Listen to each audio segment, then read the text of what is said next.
Punta tayo ligo. Punta tayo sa dulo. Dito to guys sa San Juan Bacon. Itong nilalakaran ko ay ano to guys, tabang pa ito.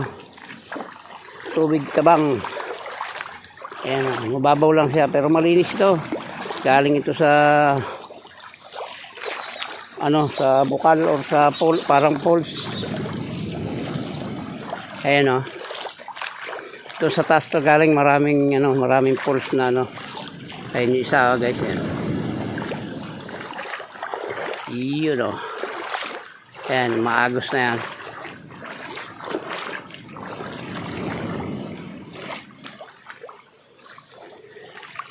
Ayan, punta tayo rin sa dulo.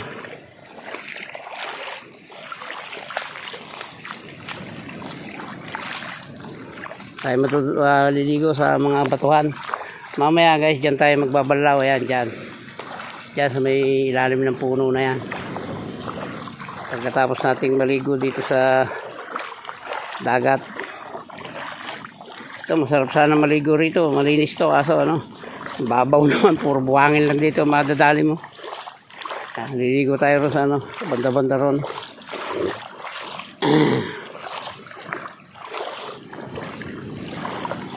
Yan ang ganda oh.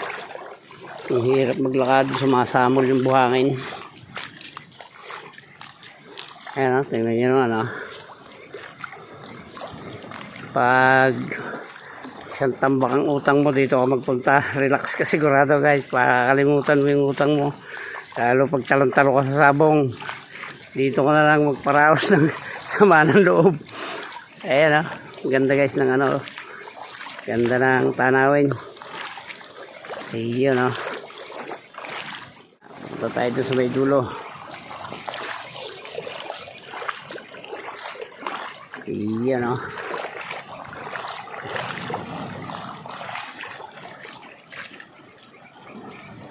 Ayun, may ano pa o.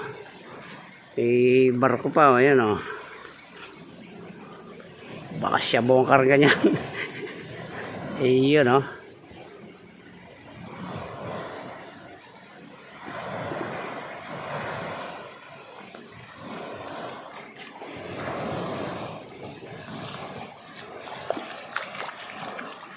Dalawa pala yun. Dalawa pala yung barko na yun. Isang puti, isang itim. Yan, malapit tayo sa dagat. Iyan o. Iyan o. Ang linis dito o. Ayan o. Oh, napakalakas naman ng alon.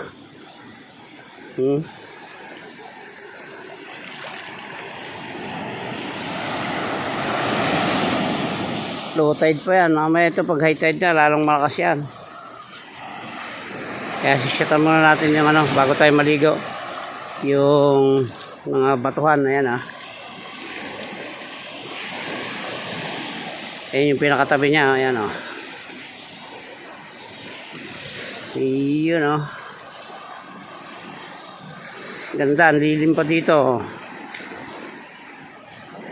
Perfect combination to para sa maraming utang at sa talon-talo sa sabong. Ayan, dito kayo magparaos ng sama ng loob. Ayan o, magbaong ka na lang dito ng isang gin at saka masuluhin, tulog ka rito sa ibabaw ng batuhan. Ayan guys o, yun ang tabi. Ayan, maliligo na tayo.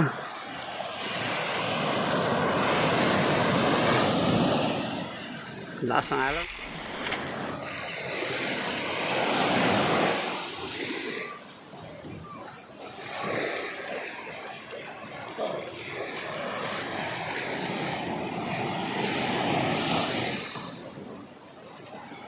Iba ko ng chinelas guys, maliligo tayo.